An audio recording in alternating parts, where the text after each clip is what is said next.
वो स्कूल का सबसे चुप लड़का था।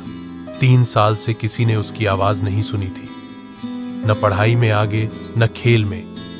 हर दिन अकेले बैठा रहता, कभी हौसला नहीं, और उसके पास हमेशा एक भारी सा बस्ता होता जिसे किसी ने कभी खुलते नहीं देखा। लेकिन एक दिन जब टीचर ने वो बस्ता जब्त किया तो पूरी क्लास रो पड़ी।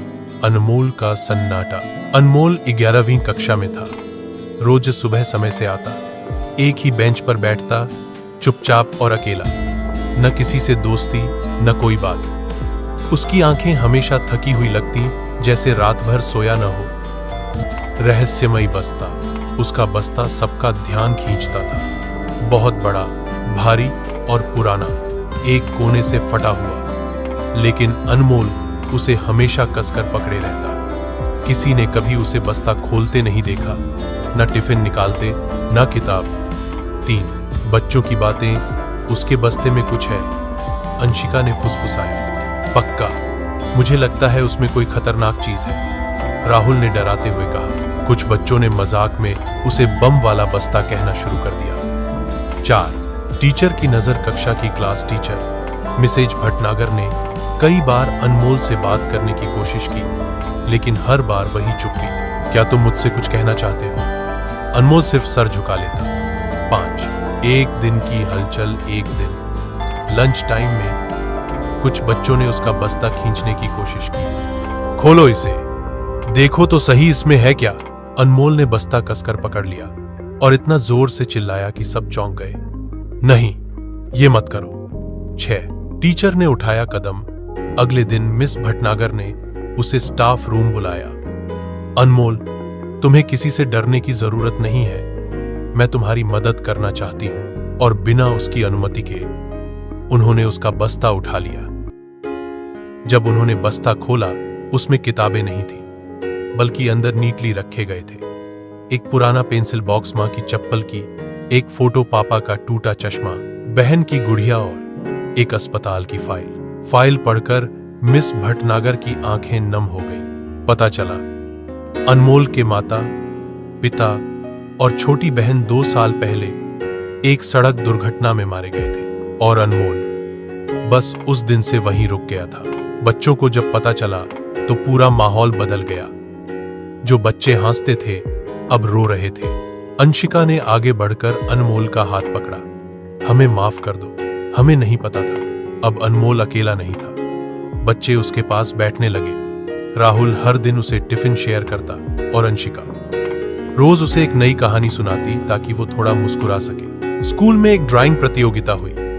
अनमोल ने पहली बार भाग लिया। उसने जो बनाया उसने सबको हैरान कर दिया। एक घर जिसके बाहर लिखा था, मैं अब भी इंतजार करता हूं। मिस भटनागर ने स्कूल में एक इमोशनल हीलिंग रूम शुरू करवाया, जहां बच्चे अपने मन की बातें कह सकते थे। और पहले दिन अनमोल ने वहां एक कविता पढ़ी, बस्ता अब भी भारी है, पर अब मुझे उसे अकेले नहीं उठाना। एक दिन किसी ने पूछा, अब तुम बस्ता क्यों लाते हो? अनमोल ने मुस्कुराते हुए कहा, ये अब बस्ता नहीं, मेरी ताकत है। इसमें मेरा अतीत है, और अब सब जानते हैं मैं कौन हूं। हर बच्चा जो चुप रहता है वो कमजोर नहीं होता, शायद वो कुछ हेल रहा होता है जो हमारी सोच से परे है। जरूरी है कि हम मजाक करने से पहले समझें, सुने और साथ खड़े हों। समय बीता। अनमोल अब 12वीं में आ गया था। चेहरे पर पहले जैसी थकान नहीं थी, लेकिन आंखों में अब भी गहराई थी। एक ऐसा सागर जिसमें कोई डूब भी सकता था, तैर भी सकता था। अब वह बात करता था, पर ज्यादा नहीं। हौसला था, पर खुलकर नहीं। अंशिका उसकी सबसे करीबी दोस्त बन चुकी थी। वो जानती थी कि अनमोल के जख्म भरने में अभी समय लगेगा, लेकिन वो साथ थी हर रोज। एक दिन नए बच्चे आए, 11वीं के कुछ लड़के। उन्होंने अनमोल का बड़ा सा बस्ता देखा और वही पुरानी बातें दोहराईं। क्या अब भी उसमें बम है या कोई भूत प्रेत? अनमोल बस मुस्कुराया। पहले होता तो वो चुप रहता, लेकिन इस बार उसने जवाब दिया, हां है, लेकिन अब वो मेरी ताकत बन गया है। डर नहीं। 12वीं की परीक्षा के बाद सब बच्चे अपने अपने करियर की ओर बढ़ गए। कोई इंजीनियरिंग, कोई आर्मी, कोई फैशन डिजाइनिंग। अनमोल, उसने फैसला किया वो काउंसलर बनेगा। उसने कहा, अगर मुझे किसी ने पहले सुन लिया होता तो शायद मैं 3 साल चुप न रहता। अब मैं किसी और को चुप नहीं रहने दूंगा। कॉलेज में उसका पहला दिन, नई दुनिया, नए चेहरे, पर वो घबराया नहीं। उसने सबसे पहले जिस विभाग में दाखिला लिया वो था चाइल्ड साइकोलॉजी। पहली क्लास में प्रोफेसर ने पूछा, why did you choose this field? Anmol ने मुस्कुराकर कहा, because I know how silence sounds. पूरा क्लास सन्न रह गया। अब उसका वही पुराना बस्ता उसके नो का लोगो बन गया था। उसने एक छोटा सा अभियान शुरू किया, बोलो मत, सुनो भी। हर रविवार को वो अनाथालयों, स्कूलों, बाल सुधार गृहों में जाता, बच्चों से मिलता, उन्हें सुनता। एक दिन वो सरकारी स्कूल में गया। सब बच्चे उत्साहित थे, सवाल पूछ रहे थे। एक दिन वो सरकारी स्कूल में गया। सब बच्चे उत्साहित थे, सवाल पूछ रहे थे, लेकिन एक बच्चा कोने में चुपचाप बैठा था, सिर झुका हुआ, हाथों में एक टूटा हुआ टॉय कार। नाम था रियाज। अनमोल उसकी ओर गया। तुम मुझसे बात करोगे? कोई जवाब नहीं। क्या तुम्हें भी कोई चीज खोने का डर है? रियाज की आंखों में पानी आ गया और उसने पहली बार किसी से कहा, मेरी माँ अब कभी नहीं लौटेगी ना? रियाज की कहानी वही थी, अकेलापन, डर, अंदर की चीख जो कोई नहीं सुन पाता।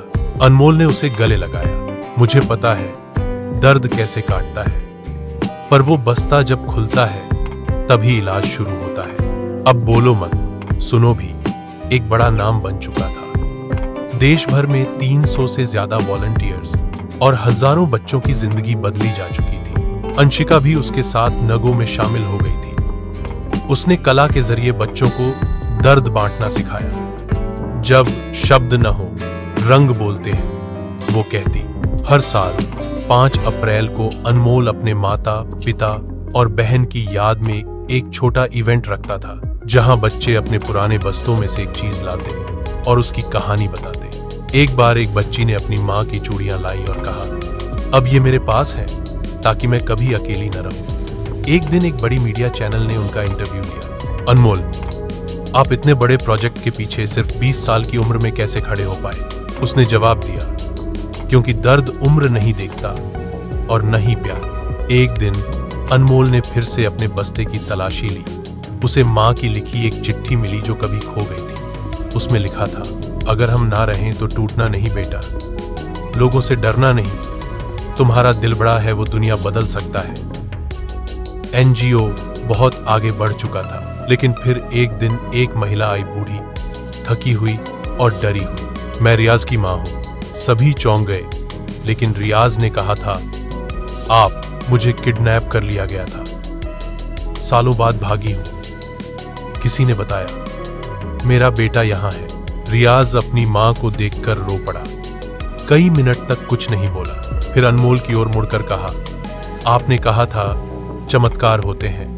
हो गए 26। अंत की शुरुआत। अब अनमोल के एनजीओ का नया नारा था, हर बस्ता खुल सकता है अगर कोई उसके पास बैठ जाए। वो खुद भी काउंसलिंग सेशंस देने लगा, बच्चों, किशोरों और उन माता पिता को भी जो अपने बच्चों की चुप्पी को नहीं समझते थे। 27।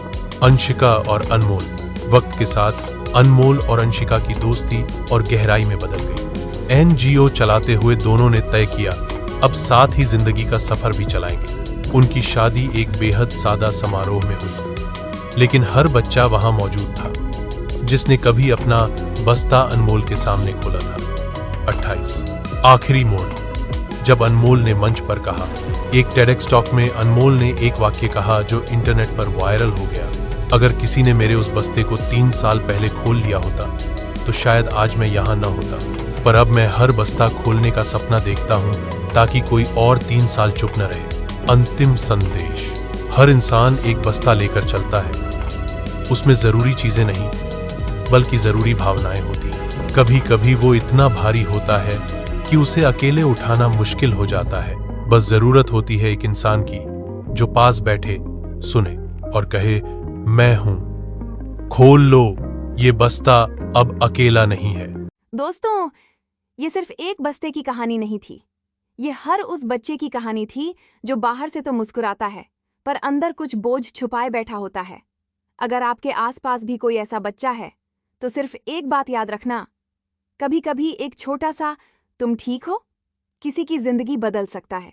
अगर कहानी ने आपके दिल को छुआ हो तो लाइक जरूर करना और ऐसे और वीडियो देखने के लिए सब्सक्राइब भी। मिलते हैं अगली कहानी में। तब तक किसी का बस्ता हल्का करना मत भूलना।